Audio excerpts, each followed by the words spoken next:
Hello, welcome to the Bookcast Club, a podcast for book lovers. I am joined again today by not Australian Sarah. Sarah from Your True Hello. Shelf has joined me to discuss the Women's Prize shortlisted books. Thank you, Sarah, for coming back on. Thank you for having me back so quickly. I know, so quickly. She's back again. I am. We haven't shared on the main pod yet, but sadly Chris has had to step back from the podcast due to various family health related reasons, so Chris won't be on as regularly. He will probably come on as a guest in future, but very last minute Sarah's kindly, because she's the only person I know that has read most of the Women's Prize books, has agreed to come back on. And you were so good last time, and we had such a nice chat about Jessica Simpson that We you did. were more than welcome back on. Yeah, so it's Women's you. Prize time, and Yes. I can never quite decide whether we dread this time of year on this podcast or we actually really look forward to it. We kind of moan about the Women's Prize, then it gets announced, we get very excited, we all start doing our reading, and then we start moaning again towards towards deadline day. But we're here, and we're going to talk the 6 books that have been shortlisted for this year's Women's Prize, which is due to be announced. The winner is due to be announced on the 13th of June. Which I think, when this comes out, we'll all know who the winner is. So you guys listening will know who the winner is. Yeah, it's not long now. It's a week. not long now, a week away. A week away, yeah. So we're going to talk about each of the books in turn. I have read 3.5 of them. Sarah's read all of them bar 1, right? Yes, that's correct, yeah. Okay, so Sarah's read all of them bar Enter Ghost. So we will have a joyous conversation about all of them, I should think. But the 6 shortlisted books are The Wren by Anne Enright, Brotherless Night by Vivi Ganeshananthan, I think is how you pronounce her surname, Restless Dolly Maunder by Kate Grenville, Enter Ghost by Isabella Hamad, Soldier Sailor by Claire Kilroy, and River East, River West by Aubrey Lescure. So yeah, we're going to go through them each in turn. I'll start with Restless Dolly Maunder. I listened to it on audio and it's a very strong Australian accent all the way through, by Kate Grenville. So this is the story of Dolly Maunder, who is Kate Grenville's grandmother, and actually at the end of the book there's a really interesting author's note about her relationship with her grandmother and how she kind of pulled the book together. The book follows Dolly's life in the late 19th century in New South Wales, Australia. Dolly is an ambitious, clever, determined young woman who inevitably kind of succumbs to the trappings of expectations on women at the time. You know, marriage, children, a life of domesticity, basically. But she's almost like gently pushing the boundaries of a woman's life in that time period. Like, this isn't the story of a woman who like breaks the mold and does something totally left field for a woman at the time. This is like a woman kind of making a life for herself that she wants within the confines of a marriage and the expectations on women in society at that time. I think that's probably a fair summary of it. Yeah. Because she wants to be a teacher at the start of the book, and her dad very much says that that's not a profession for women. I think it's a profession for maybe like spinsters who don't get married. Like, it isn't a profession seen as something that it's not looked on favourably, and that is her ambition at the start. And we follow Dolly's life as she kind of develops this. She's a woman with great business acumen, and that's kind of what you follow, is her life and career in the hospitality industry, so that her and her husband buy pubs and hotels, and that's kind of the career that she builds for herself. What did you think of this one? It's a controversial one, I think, in terms of whether people agree that it should be on the shortlist or not. Yeah, it was the one that I read first. It was the one that arrived from the library first, so it was my that was my sort of a benchmark, I suppose, to hold everything else against. I think it's not a heavyweight prize winner book, but I do think that it has probably more mass appeal than some of the other books on there. And I think that because the Women's Prize tries to be really inclusive of all readers, I think that sometimes it helps maybe to have a book like this on the shortlist to encourage lots of people to read it. But whether it should have made it over others on the shortlist, I would say no.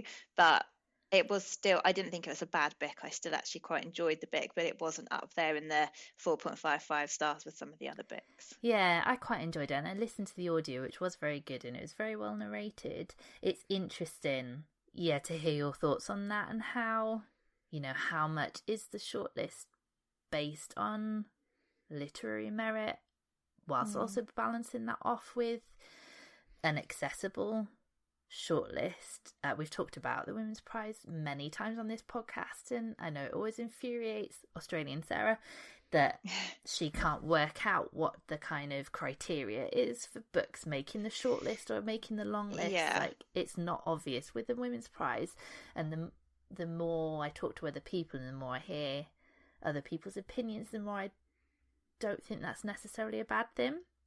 Because you're right, from the books that I've read, it is the more accessible one.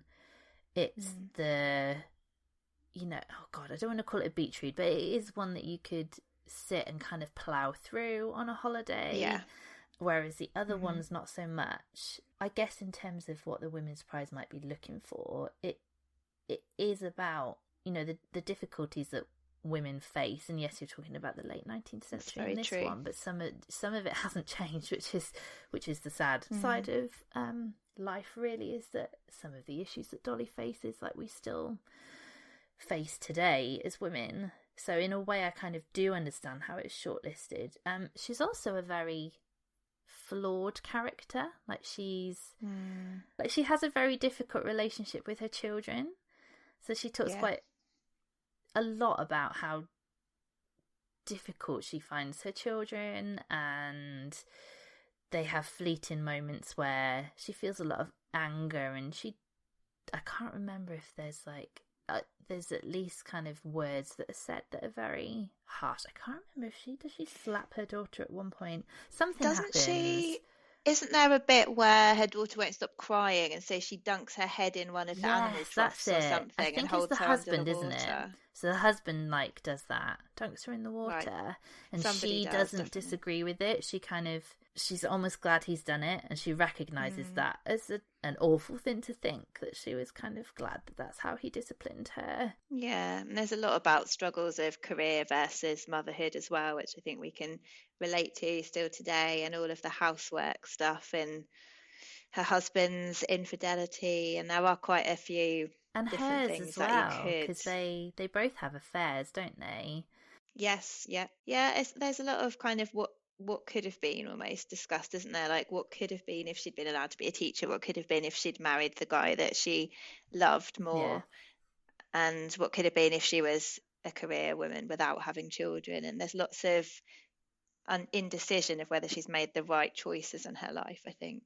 Yeah, and there's also lots of reflection on, I guess, the fact, because, I mean, they do build a bit of a business empire, don't they, between them? Yeah. And she kind of reflects a lot on the fact that she's essentially using his money to do it, and that he lets her have the money and she goes off and makes her own decisions. So, in a way, it is more complex than I first gave it credit for, and I'd say that the blurb gives it credit for, and certainly the cover gives it credit for. So, yeah, the more I've thought about it, the more I've thought, yeah, I can kind of see why they've shortlisted it.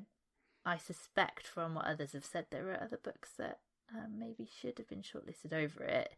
But yeah, it's the one I've reflected back on the most. And I wonder if that's because it's quite a simple, linear story, is the only thing I would say. I wasn't excited by it. I don't know that it's a particularly exciting time in history.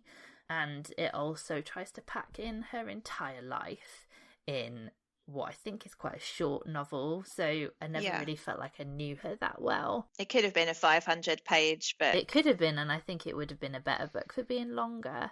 I say that about so many books, though. But what year was? Oh God, the aeroplane book. What was the aeroplane book? Circle, something circle. Oh, Great Circle. Yeah. Maggie Shipstead. Yes. Yeah. That was like a massive chunkster of a book, but it needed to be, I think, to develop the characters enough. And I think that's what this one suffered from, was like packing in the whole person's life. We went from one event to another really quickly. We did. One minute they were buying a hotel, the next minute she was stealing all the forks from it, and I was just like, right, okay, we're moving on.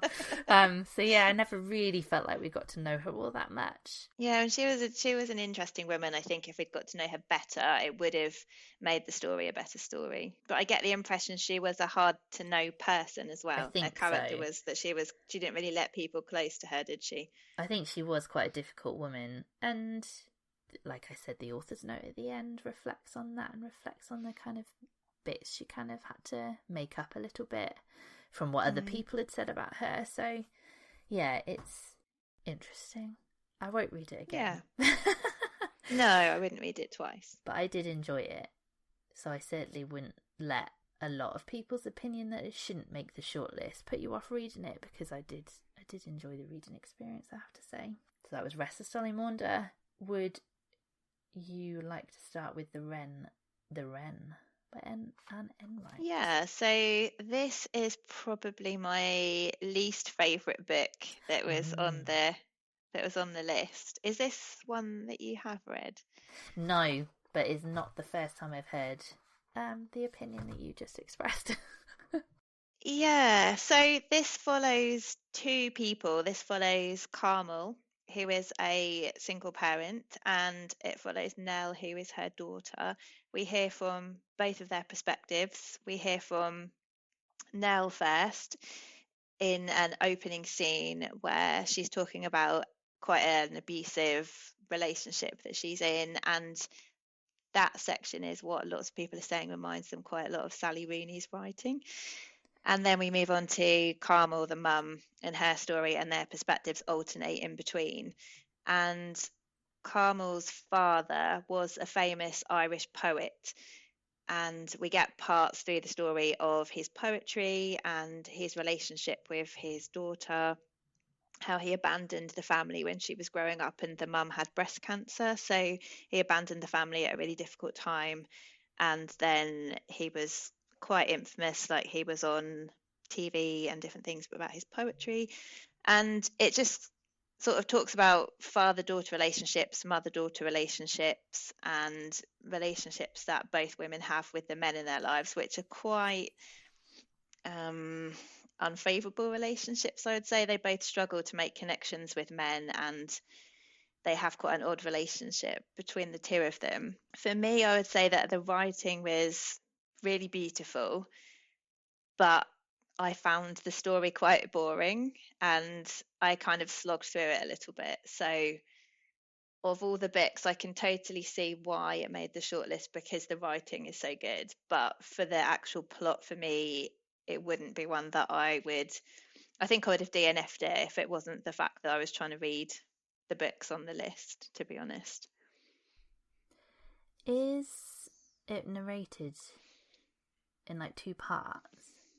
Yes, there's two narrators. Do you mean the audio version, or do you mean the story? I feel, God, this shows how shocking my memory is, because I spoke to him last week. So this is one of the ones that Chris read, and he said he preferred one narration over the other. So there's two different audio narrators on the audio version. Okay. So Anne Enright narrates the mother's voice, so she does that herself, and then there's a second narrator who does the daughter's voice. Interesting. Which does give them their own. Saying distinct voice sounds silly because they literally have distinct voices, but it does help. It does help separate both of their perspectives. I think it was nice to have two narrators. I think Anne Enright does a good job of narrating it, but I just didn't find there was enough in the story to hold my attention. And I would also say there's a trigger for animal cruelty. There's quite a horrible animal cruelty scene in the middle of the book, which I had to fast forward because I couldn't listen to it. Nice. And I don't like that in books. It's one of my biggest no's in books for me. And yeah, so that was quite horrible. So that's another bad mark from me for that reason as well. Yeah. Yes. Yeah, I have to say, when the shortlist came out, this was one of the ones that you know, when we're arguing over who's going to read what for this episode, it was one of the ones I didn't want to read. I don't know, I think I just didn't find the summary of it very compelling. She's quite an established writer though, right? I haven't read anything by her, but she's published a lot of books before, hasn't she? Two of her other books, which I liked better, actually. I liked those better. They're kind of Irish family novels as well, but there were more family members, and I think this is a bit more stark, just having the mother and the daughter, and they're quite dysfunctional. Like, their relationship between them is quite dysfunctional. Their relationships with other people are as well. I think it could have been more interesting if they were if it was focused on those relationships a little bit more, but I just didn't find it hooked me in, unfortunately. Not selling it to me, I have to say. Sorry. So one of my friends is reading it now, and she really enjoyed it, and she was really surprised that I didn't really like it that much. But yeah, I guess I don't have too much more to say about it, just because it's not one that I particularly enjoyed. Do you think it's been shortlisted for its literary merit as opposed to the story? Yeah. Yeah. She's kind of the opposite way around, hasn't she? To Dolly. Yes. Yeah, I've got a feeling that she's been shortlisted a few times and never won. I think maybe 3 times or something she's been shortlisted. She's definitely been longlisted quite a few times. So, yeah, I feel like she's one of those established authors that, yeah, her writing's very well respected and maybe is expected to be on these lists. I don't know. I'm not saying that's the reason she's made it, but I wasn't surprised to see her name on the long list and then the short list. So, yeah, moving on. That was a quick one. Yeah, let's move on. Let's move on to ones we've got more to say about. Yeah, okay. So next, I'm kind of going alphabetically through them. We're swapping back and forth, but I'm going to go Enter Ghost next by Isabella Hamad. So this is the story of Sonia, who's a Palestinian-British actress who is returning to her homeland of Palestine after years away. She's visiting her sister after getting out of a quite fractious love affair, and she's returning to Haifa, I think is how you pronounce the name of the city, to visit her sister. During this visit, Sonia meets Mariam, who's a local director who ropes Sonia into playing more than one character in her production of Hamlet, which is going to take place in the West Bank. Sonia's relationship with Palestine is fragile, and it's bone deep and also very new at the same time because she hasn't returned for so long. This is Sonia's complex journey of self-discovery being propelled along by trying to reach opening night of this play. When I first read the summary of this, I was like, ooh, Hamlet, God, I'm not sure about that Shakespeare play. Like, you know, I've read a lot of Shakespeare because I did English literature up to A-level, but whenever anybody talks about Shakespeare play, even though some of them I really like, I was like, oh, I really don't know if I want to read a book about one. So for the backdrop of this to be about putting on a production of Hamlet, at first I was like, oh, I don't really know. But obviously, because of the setting of it and because of the recent conflict that's going on in Israel, between Israel and Palestine, I wanted to read it, and I hoped it would be a book that I could read and learn more about what is a very complex history in the country. And I really, really enjoyed this. I'm not going to give spoilers away as to my thoughts, but I'm just saying this one's really, really good. Okay. There's a lot of characters, but the main players are all really, really well realised. So the cast of this production, some are Palestinian, some are Palestinian Israeli, some are Israeli, and so that whole concept is just really interesting anyway, to get all these different people from all these different backgrounds in the same room. That creates conflict in itself, even though that's kind of quite gentle conflict in comparison to what is going on around them. Haifa, I should have checked whether that's the right pronunciation. I think it is. That's a city in Israel. I'm hoping I'm getting this right. That's a city in Israel, and therefore they are crossing the boundary to put this play on, and to rehearse for this play they're crossing the boundary a lot. So you do get an insight into, for them, what is it's quite a weird, not weird, it's an interesting feeling when you're reading those bits, because what they're going through is very normalised because they do it all the time, but Tu is a very naive outsider, which Sonia, the protagonist, is also quite naive because she's not lived there for a very long time, so you're seeing it through her naive eyes as well. To an outsider, like, it's shocking how they're treated when they cross that border, but to them it's completely normal. They're quite prepared for it. There's a whole kind of incident where one of the Palestinian actors is pulled aside and kind of like questioned and interrogated, and she very innocently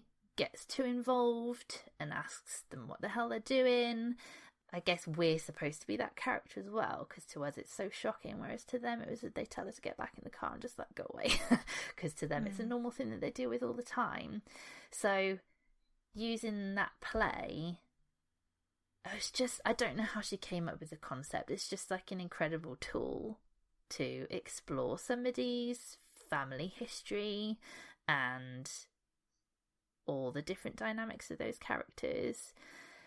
She can't cover everything, and I've read a few reviews that are like, this only touches the surface. But to me, I just thought it was a really complex look at a very complex situation that she could never have portrayed in full. Do you think it added any new perspectives to your knowledge about the situation?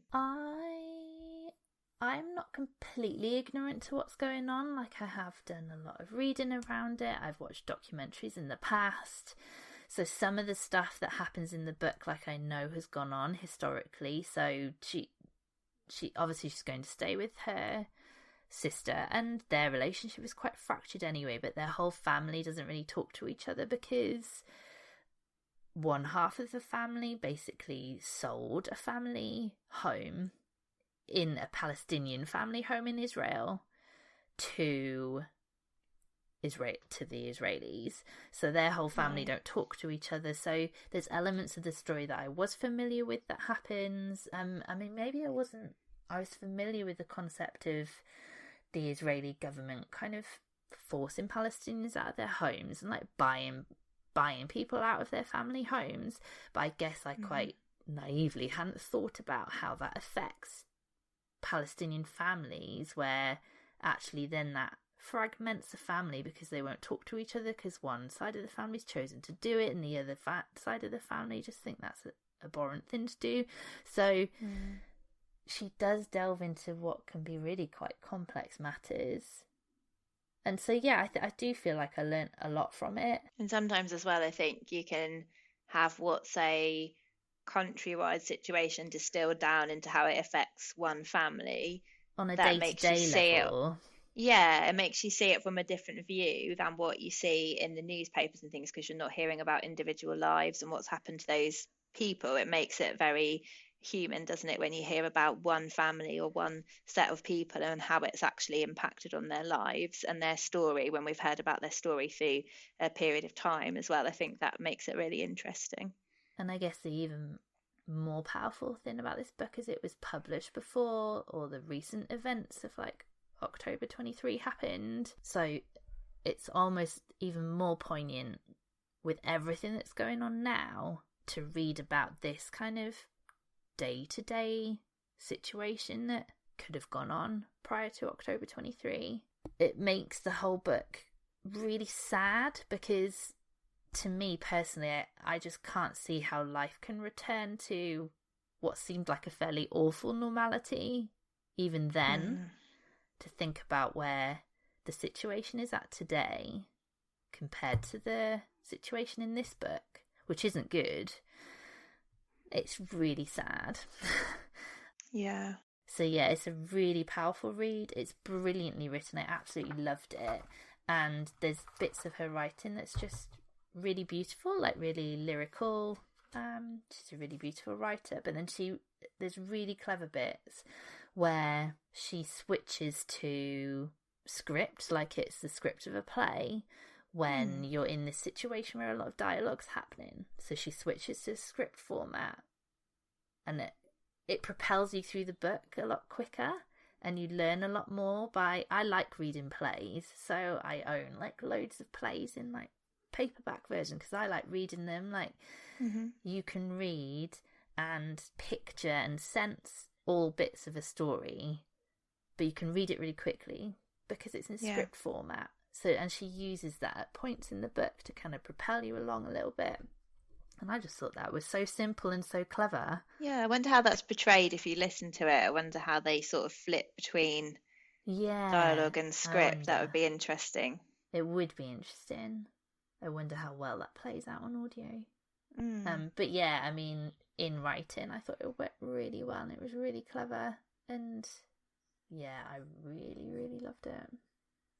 Well, that's really good to know because that makes me feel more inclined to pick it up now that I've heard how much you loved to complete. it. Yeah, to complete. It's always the book that I don't read that wins. So it's the same thing that happens to me when I try and like preempt the shortlist and prepare for this episode. I'm like, right, I'll choose some books to read. Like one of them's bound to be shortlisted. Guaranteed the books I pick won't be shortlisted. It happens every single year. So frustrating. Yes.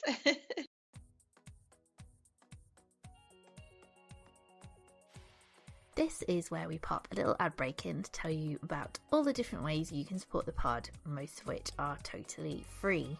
We'll start with Patreon, as this is where we've been hiding over the last few months.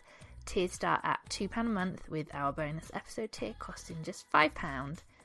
Now that we're seasonal and generally recording ahead of time, Patreon is where you will find all our timely conversations on recent and current reads, DNFs, book prizes, and loads more. You can try our bonus tier for free today. We highly encourage a binge listen to our back catalogue of bonus episodes, and we will take no offence if you choose to cancel afterwards. If you love receiving book mail and personalised recommendations, our top tier is for you. We get you to fill in a survey and then we tailor our book recommendations to your preferences. Find all the details in our show notes. Now, for the free ways to support us that make a huge difference, a really effective and easy way of showing your support is by rating and reviewing us on Apple Podcasts. There is a link in the show notes that will take you straight to the Apple Podcast page where you can write, hopefully, a 5-star review. If you listen on Spotify, you can also very easily give us a star rating. You can also share our posts on social media. We're at Bookcast Club on Instagram and TikTok. You can sign up to our newsletter on Substack, where we share even more book recommendations, our pick of the new releases, and all the latest podcast news. But the best way for us to find new listeners is by you telling your book-loving friends and family about us. However you choose to show your support, we, as always, want to say a huge thank you. We appreciate each and every one of our listeners.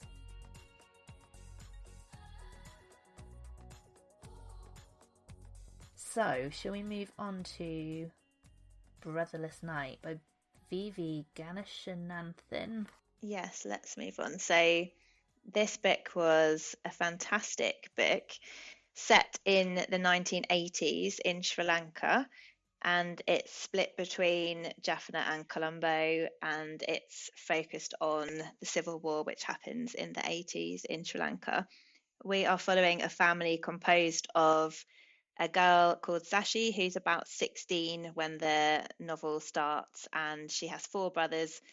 One, I believe, is younger than her, and I think the other 3 are older than her.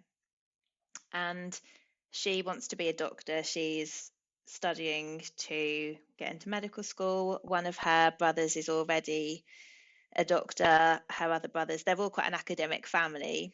And there's some really lovely opening scenes where she goes to the library every week with her brother and his friend Kay, who plays quite a big part in the book. It's all very normal until civil war breaks out between the Tamil people and the Sinhalese people in Sri Lanka, and everything changes. So the university changes, people are dying, some people are joining the Tamil Tigers. I didn't realise there's actually several groups within the Tamil Tigers which were often rivals with each other as well. It's about the ethics of what happens in wartime, as well as how it affects this family. And the very start of the book opens with a scene in the present day where Sashi says she's going to go and meet a terrorist. And then she says, how can we sum up what a terrorist means? How can we use that word to encompass everything that happens in wartime? And she says, I started the conversation with this person in the same way that I would start a conversation with anybody. We just both said hello. And I think it poses really interesting questions in the book about things that happen in wartime. Do we have different standards of what we should and shouldn't do in an extreme situation? One of the things it covers for Sashi when she's at medical school is whether she should treat people who are terrorists, how she should treat her family, because some of her brothers sign up to become Tamil Tigers, and how that breaks the family apart, really, because of the parents' views of that, the siblings' views of each other, Sashi being kind of torn in the middle between two sides. And there's a lot of ethical discussion that you could have around the actions of the characters in this book.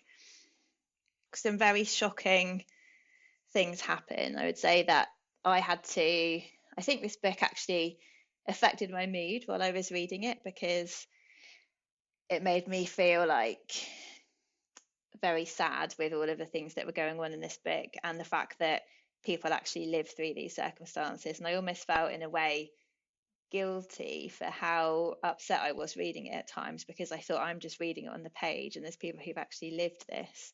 And I guess that just shows that I'm an empathetic person, but also it's quite horrific knowing that some people have actually done this rather than just reading it on the page. And I think the fact that she made me feel like that as an author meant that she'd written it very beautifully. And I think she took at least a decade of research writing this book, because there was so much that she had to read.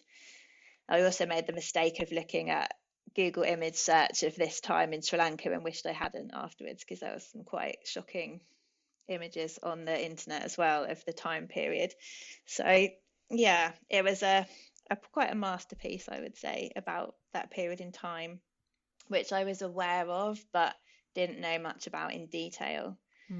So yeah, I think it was a fascinating book. Is it one you've read? This one? No, I read it in physical form. So I am currently listening to it, and I'm questioning whether it's the right format to read it in, because I'm finding it quite hard to sink into in audio format. So it's interesting with this one. With the other historical fiction book that I've read, being Resistoli Maunda, is interesting, almost reading these side by side, because it makes for quite a harsh comparison for poor old Dolly. Yes. when there's these two kind of linear historical fiction novels where one is far superior to the other. Bless Dolly, I'm sorry. Yeah. This one's just covering that period of history that's so, I guess, interesting is not the right word. It is interesting, I guess, for all the wrong reasons, like as to why we'd be interested in a civil war and, people who live in the same country, like, turning on each other. I watched a Ramesh Ranganathan program last night. What's it called? The Misadventures of Ramesh Ranganathan, and he was in Rwanda, where obviously a civil war went on, and there was a big genocide, and that only happened in the 90s. And there's something so shocking for us as like innocent white British people that these things happen, and like you're reflecting on that, you feel guilty for feeling upset by it. And it's the same feeling I got watching that program last night, where I'm just like, I'm so naive to some of the stuff that goes on in the world. And I think then reading a book about such a shocking period in time and then comparing that to Restless Darling Wanda, I was just like, they just don't, like, it just pales into comparison, the period of history that we're talking about here. Yeah, I'm halfway through, and I am finding it quite difficult to sink into, which is making me think that the audio format is not the best way to go. Like, I would like to read it in physical form, I think, so I can take in all that detail, because she covers so much. Like, I guess that's it's so Restless Dolly Maunda, she covers a lot, but I feel like she covers a lot and then doesn't really cover very much at all. Whereas this one, like, she's covering such this, like, detailed period of history. There's so much in there that I need to take more time over it and absorb it more. But I can appreciate already what a good book it is. Is this a debut novel? I think it is. I will look that up. Oh no, it's not a debut actually. She wrote a book called Love Marriage. That's right, because I remember getting confused because Monica Ali also wrote a book called Love Marriage, and she's one of the judges. So yes, it's her second book. Yeah, okay, yeah, it doesn't read like a debut novel, I have to say. No, I would like to actually read Love Marriage. Yeah, so I'm enjoying it. I'm wondering if I should stop with the audio, get the physical copy to read, because it's one of those books that I feel like I need to take my time over and take it in more. I feel You're about halfway, did you say? About halfway, I think. Yeah. Yeah, I think in comparison to Dolly, the only thing I would say is if all of the books on the shortlist were this traumatic to read, it would also be quite difficult. So I think sometimes you need some lighter relief as well. Yeah. I don't think I could read 6 Brotherless Nights. We're glad Dolly's life wasn't quite so hard. Yeah, hard on a different way, but in a very very different way. Yeah. Okay, moving on. Soldier Sailor. I feel like we might have quite a lot to say about this book. However, the summary is going to be really short. So this is, I guess, an exploration of motherhood in those early days when you're bursting at the seams with love, but at the same time feel like you're going through the hardest period of your life. Yeah. The book deals a lot with postnatal depression, the strain of mothering a child in general, the difficulties faced by women as opposed to men are quite stark in this book. Yeah. And the strain that having children can put on relationships and then, on a marriage in this particular case. I think you're going to have enjoyed this one. Yeah, I loved it. Did you? You loved it? Yeah. Why did you love it? I was very immersed in it. I think that she captured so much of what the early days of motherhood are like. And she also, for me, captured the transition quite well into when your baby gets to be a toddler and things feel a little bit easier. So this book wasn't all despair and difficulty. There was lots of, well, not lots maybe, but there was definitely moments where things were a bit silly or a bit lighter or a bit happier. But it was, I think it just, I appreciate when women are brave enough to talk about the parts of motherhood that aren't like Mary Poppins, is how I would put it, because lots of the time, I think especially in certain genres of book, having kids is really easy and babies all sleep through the night really quickly and it never affects anyone's relationship, it brings them closer together, and all of those things are often talked about. And actually, I think when somebody says, hold on a minute, this is the best thing that's ever happened to me, but it's also the hardest thing that's ever happened to me, and here's why, I much respect that over when everyone pretends everything's really easy and really happy all the time. Yeah. Because it makes you feel seen. And I think it's quite hard at the beginning if everyone else is saying, oh, yeah, it's all so lovely. And you're thinking, but I don't know how to cope with this at the same time. Yeah. So I just think it makes people feel like they're understood. And I think that's really important. It makes you feel less alone, I think, as a new mum, if you understand that other people are all going through this universal experience with you. Agreed. You saying that has reminded me of must just be the area of Instagram that I'm in at the moment, but I'm seeing a lot more people being open and sharing about, yes, the difficulties of motherhood and bringing up children, but also, and maybe I can relate to this more so than this book maybe, but people talking about the fact that actually sometimes pregnancy is shit and you don't like being pregnant. In fact, you hate being pregnant. It's not fun. I did not have good times in my pregnancies. Like, it affected me mentally, and then when I had Dylan, it affected me physically as well, in quite dangerous ways.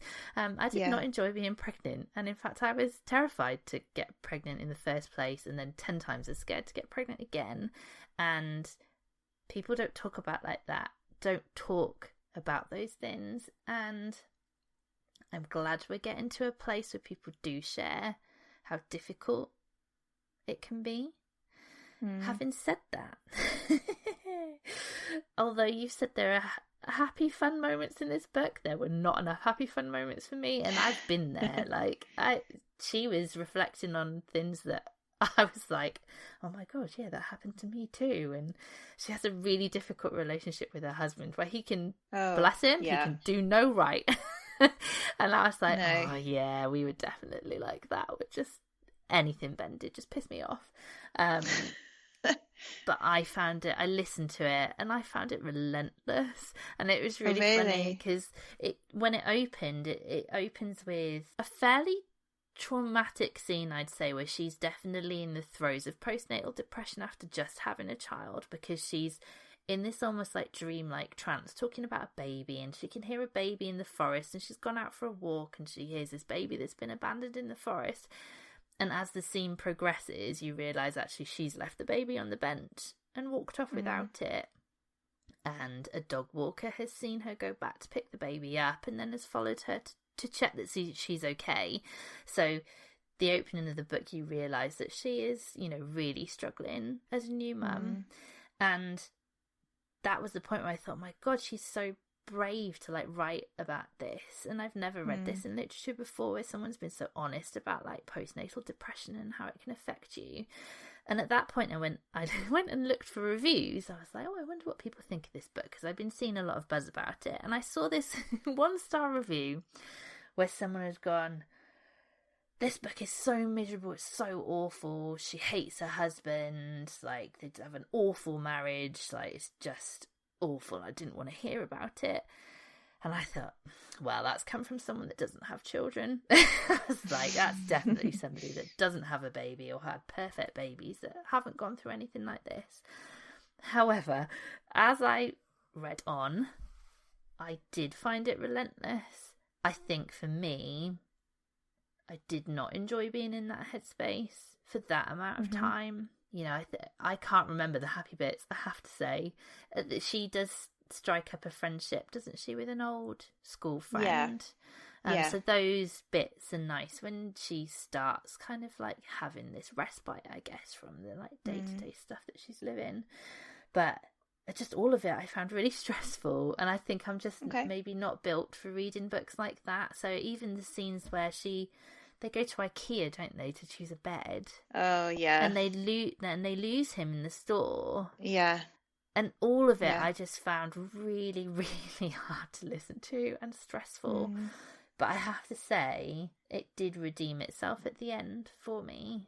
So she has this lovely reflection at the end. And I cried. I remember crying when I read that. Yeah, definitely I had cried. Tears dripping off my face. Where she's reflecting on the fact that you'll never have this particular version of your child ever again.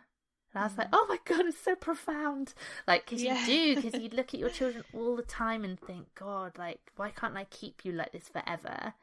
Knowing that that's not the best thing for you or for the child, for them to stay as a very cute 18-month-old forever. And I can see how it is a brilliant book, but for me, I found it a very difficult read, actually. I found it tough going. I wonder as well whether maybe that's partly because your children are younger than mine by quite a bit. Too close to and it. I did not want to relive it that maybe. soon. Yeah, Yeah, I do that wonder could very much if that's. be it. But it might be that you could read it in 10 years and still feel the same. Yeah, But God, I don't guess remind me. maybe if you read it at the time of being in that postnatal period, maybe it would just be horrendous to read. I don't know. It might be that maybe it it could would be go really either way. And I do think as well, when you mentioned a bit about her old friend, for me, my NCT group, I don't think I could have survived the whole first year without them, because they were an incredible source of support. I think we all were to each other. And I think if you don't have that group of peers who have had a baby at the same time as you, who don't know exactly what you're going through at that moment, and his kids are all doing the same, it must be so lonely, I think, if you don't have anybody who you can text at 3 a.m. and go, oh, I'm up, yeah, me too, and who can say, did your baby do a green poo this morning, what did it mean? Poo chat. I just think that, you know, she is quite isolated, isn't she? And her husband's she's very just at lonely work more in the and book. more. Yeah, she's very lonely. We don't hear about her family at all, actually, I don't think, do we?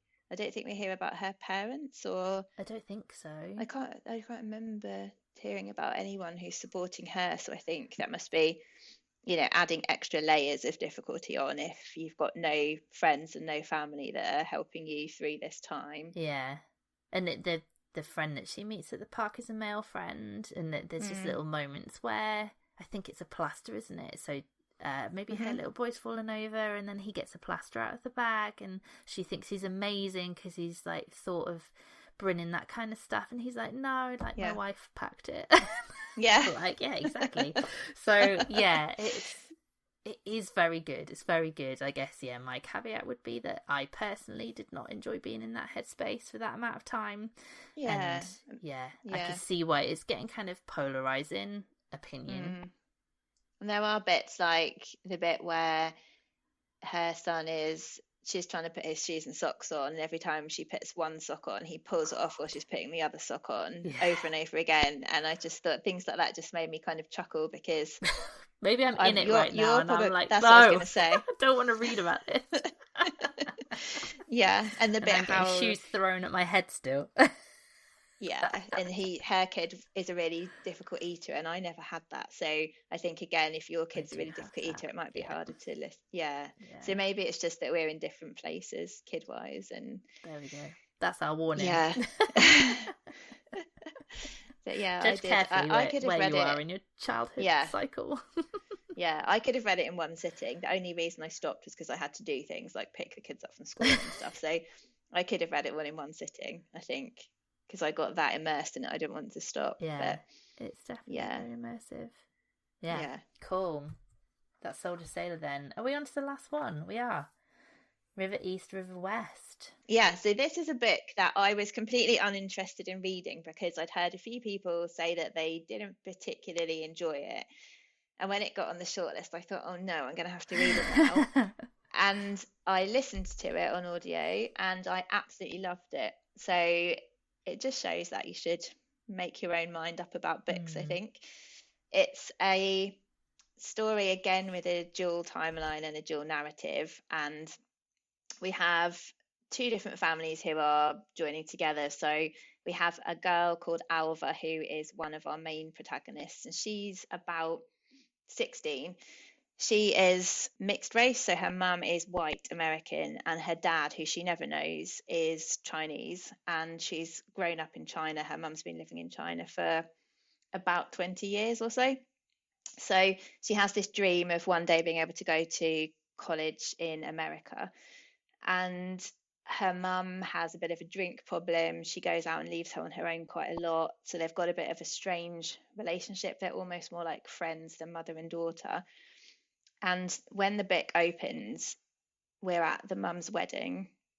She's marrying the guy who's their landlord of where they live, who's Chinese.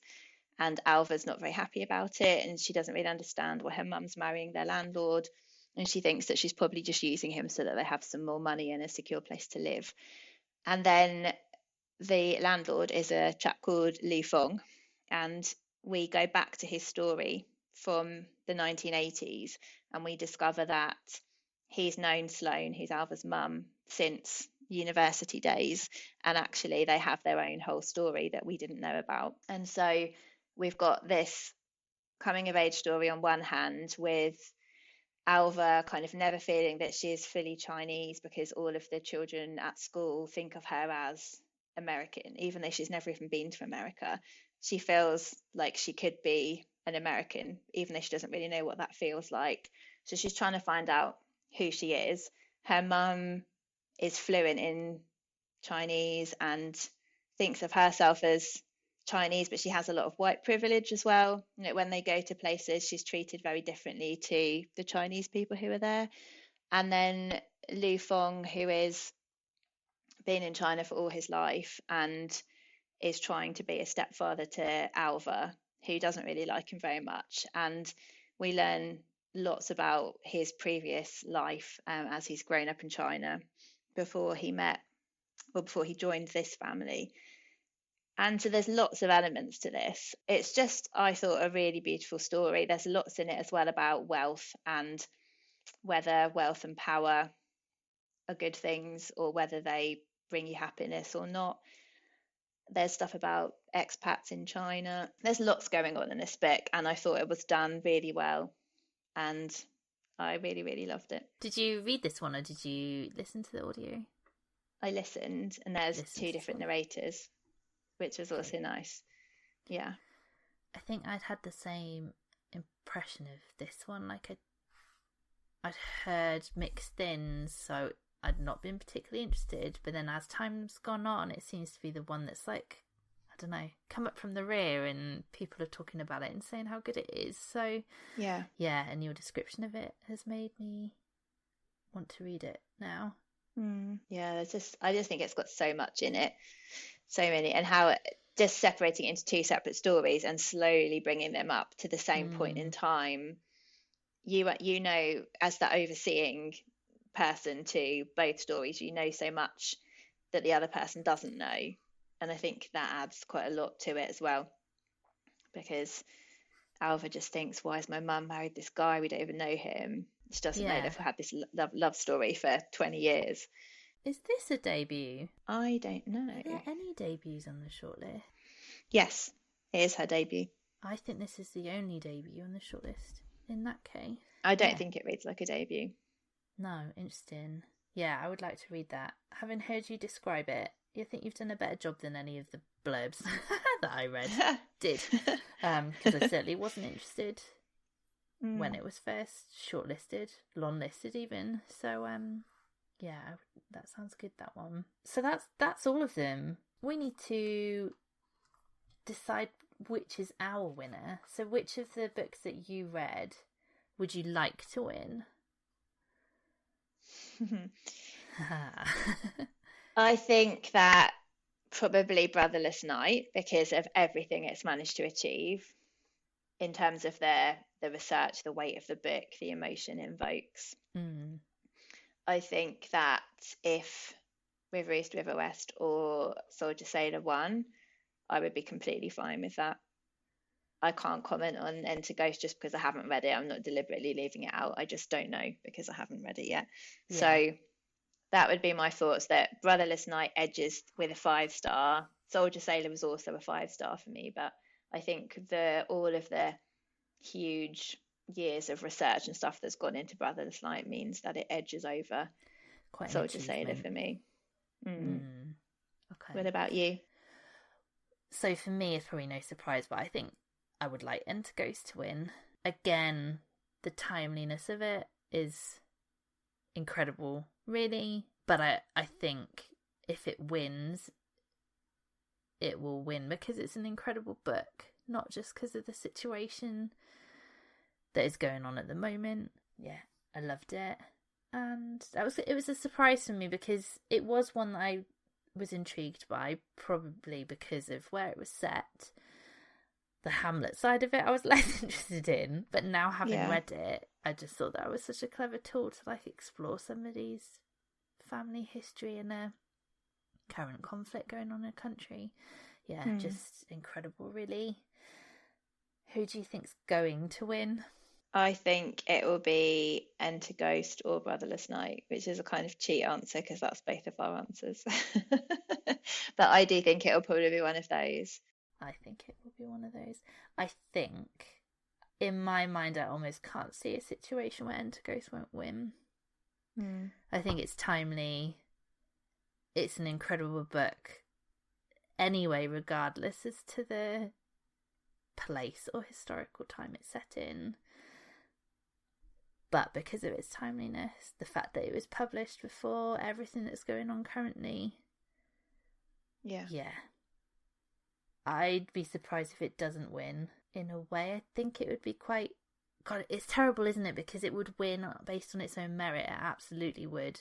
I think it would be quite brave of them not to choose it as the winner. My only hope would be that if it does win, people don't just say, oh, it won because of the current situation. It's really rather than on its own merit. Yeah. And I hope that if it doesn't win, we'd never know the reasons why something wins or why something doesn't. But yeah, I really hope that if it doesn't win, that is also the reason why they don't choose it as the winner, because they would worry that people would say, oh yeah, it's just because of what's going on at the moment. Yeah, it's a tricky one. I bet they could never have predicted when they chose it to be long-listed. I mean, when did they choose the long list, though? They would have known what was happening when they chose the long list, when they chose it to long list it, wouldn't they? The publisher wouldn't have known when they submitted it, I don't think. No. So the timing of it is just, it's all a bit strange, really. Yeah. It's like the pandemic books that got written before the pandemic. That happened as well, didn't it? Yeah, it's one of those scary kind of books that, something cosmic has gone on, I think. Yeah. I wouldn't mind if Soldier Sailor won. I think that is... It's going to be one of those years that if Enter Ghost wins, there's other books on the shortlist that would easily have won another year. Brotherless Night being one of them and Soldier Sailor being another, I think. Did you read any on the long list that you feel should have made the shortlist? Yep, Night Bloom. I adored Night Bloom. I saw a lot of people a bit disappointed that didn't make it. Yeah, but I also saw a lot of people who said it's really boring, and I didn't understand where that came from because for me it was brilliant. Lots of people said the first half's really boring, wait till the second half, and I kept thinking, well, I'm on the first half, and if people think this is really boring, I thought it was absolutely brilliant, and I was really disappointed that the Wren and Dolly were on there over Night Bloom. That would be the big disappointment for me. I don't know if you have any that you were hoping would make it and didn't. Get to remind yourself of what was on the long list. So the only book I read off the long list, which inevitably meant it wouldn't be shortlisted, was In Defense of the Act by Effie I didn't read that one. When I first started reading it, I was loving it because I think the writing in it again is beautiful, and there's a breakup in it that I've never seen heartbreak written so well on the page. Like, it was really sad. And I remember on our Instagram for the Bookcast Club writing something like, I can't believe this wasn't shortlisted, probably over Restless Dolly Maunder. But after the first quarter of it, it then became something a bit more bog standard contemporary, and because the whole book is, the premise that they say the book is about is about a young woman who is studying, I think she's studying or is a PhD student or something in suicide in certain animal species. Now, for the life of me, I can't remember what species it is. I feel like it's like a bug or spiders or something. And she's reflecting on the fact that they take their own lives in some sort of like for the greater good for the species. And she's reflecting on the fact that, is that the case for humans? Like, in certain circumstances, is life better because somebody has taken their own life? That does sound like a really interesting concept, doesn't it? And the first quarter of it, that's what you think, where's this book going to go? But it turns into a very, I'd say, quite bog standard contemporary novel.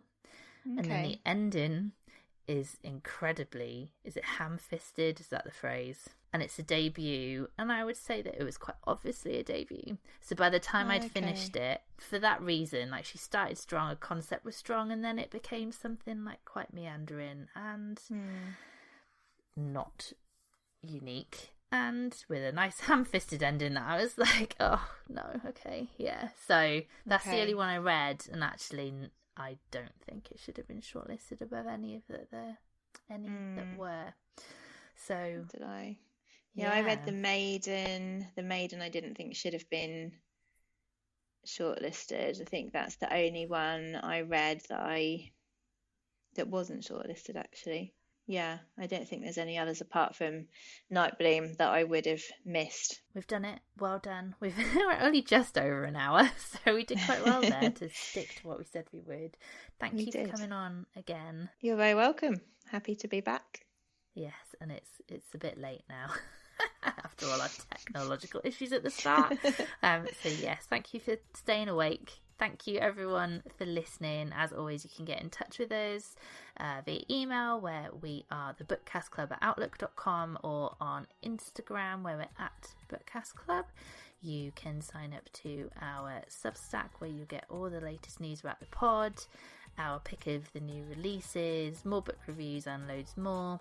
And you can always sign up to our Patreon for extra content, books in the post, all the good stuff. But for now, thank you for listening, and we'll be back very soon. Bye.